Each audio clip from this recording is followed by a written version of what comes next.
me personally, off me going through the draft, I thought I was top 10 after all my workouts. Oh, that was it. Bust his ass, bust him. He's horrible. He's special. Not to me. Killed him, right? So when draft day come, I'm over here like, yeah, what's that? Yeah, Boston, I know you got me. Yeah. I done killed everybody y'all brung up. No. And I'm looking at dress. It says I'm the best one-on-one player, so what else they looking for? And then I'm sitting here like, I don't like the process because the guys you're looking at, let me go at him so we can see if he's really this good. Because you gotta remember, you don't know how great someone is until they play against someone who might not be better, but he has bigger heart. You need to really test your product. So it's like, there's a reason that only 2.5 players make the All-Star in the lottery.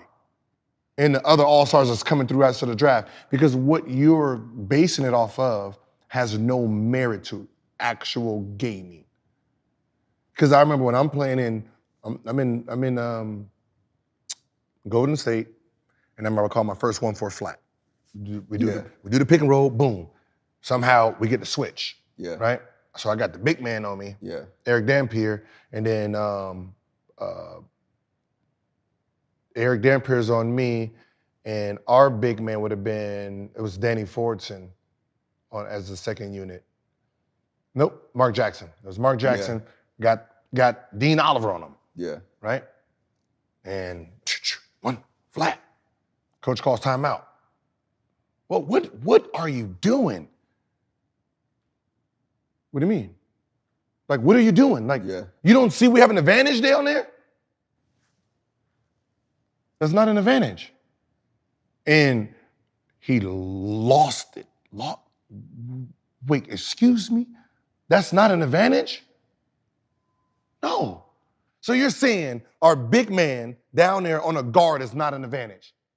Oh, I gotta hear this. Well, it's the big man down there. The defense is gonna double that. Like, as soon as I throw it down there, they're gonna double. He's gonna pass it out. I'm gonna get it. I'm gonna pass it, swing it. You got a non-shooter in the corner. That's the shot the defense probably wants, that non-shooter in the corner. No, so that's not an option. I have the big man, the basket protector on me. I'm gonna beat him to the basket. Who's protecting them once I get there? No one. I'm gonna get an easy layup. Worst case scenario, the guard who was guarding me has to try to take a charge. I dump it off to my guy. He makes a layup. That's the dumbest shit I've ever heard. Get out. Damn. Go inside. I had to go back on the sideline. Oh, I know that shit would have worked, bro. Right, you sitting there, right? Sitting there. It was like 5 plays later, right? Same thing. Boom, got the switch, and I said, you know what? Pass it down. Double, swing. Boop. I said, I guess that wasn't the play. Right? And then from there, you know, I remember we had like, back then they had like, it wasn't therapists. There was like, you know, I mean, was it called therapists? I know you're talking about like they was assigned to the team. So I'm talking to him, and you know, now he wants to talk about and I had to explain to him, and he was like, you know, I don't know if you're ever gonna be, you know, good in here, but you think. You know, like the logic behind it. You know, it's not the norm. You know, it's not the norm. So, you know, and he was like, don't conform. Because what you said makes sense. Because now what they just did now doesn't make sense. See, passing it to the post made sense until someone just introduced something different. And now the new, you know, so I challenged that thought process early. And I remember I didn't play, and Dave Cowens ended up getting fired, and Brian Winters was the coach. And Brian Winters, from the rip, like, I mean, I'm on IR, really not playing, and then he was like, do you? And that's when you start getting like 20s and 30s? Yeah, and I'm like, you go from IR trying to make it, it's like I know I'm good. I mean, I'm probably not NBA good, but I can get like 4-5. Yeah. You know what I mean? And then he was like, yo, just play your style. Yeah. Don't, we don't have, look, you see what we have. Yeah. Just go out there and play. And he was the first one to just go. And that's interesting, right? Because going back to drafting players, you have 3 years to define a young NBA player. After the third year, they conform to who they said they're supposed to be. Mm-hmm.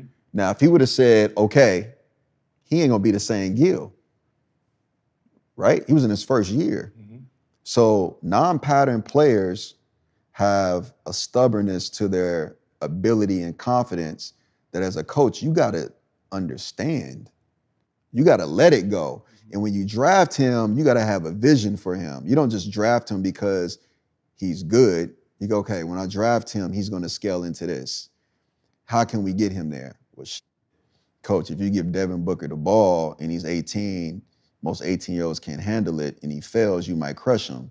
True, but I spent time with Devin Booker, and I know his dad is a real one. Mm-hmm. His dad was my favorite player in the Big 12. Melvin Booker, point guard at Missouri, Big 12 player, Big 8 player of the year back then, right? So I know what he put into him, and when I talk to him outside of basketball, because we have an outside basketball relationship, he's mature for 18. Mm-hmm. If he failed, I'm not worried. If he missed, I'm not worried. I know he can bounce back. But if you have another player who's younger, who's not ready for that, you can't put him in that situation because it'll crush him. But Gil was ready for that. And if I was the coach back then, I drafted young Gil, I know his background story. I know how he persevered in his personal life to get to this point. I know as a UCLA, he played bad in the first half and gave us 33 in the second. Mm-hmm. At Pauley, I was like, this is my coach. I was like, man, this is the coach too. You can't stop him, right? His speed is remarkable. And I'm like, late pick, we got to still give him the ball, watch him go. But the thing is, that old NBA era was pattern only. That's why all the point guards went late. And remember, that was a big draft. It was like 7-footer. That was all the high school big kids. Like the first point guard was Utah. Argo? No, Pargo. No. It was a Utah Lopez. Raul Lopez, yeah. It was like the first, and I'm like, I don't even know who that is. Yeah. Then it was like Jamal Tinsley. Yeah, all at the end. Yeah, it was all at the end. You flooded into the first pick in the second round, and the rest is history. But Gil was if Gil came into this league now, he'd be top 3 because it's all about trends.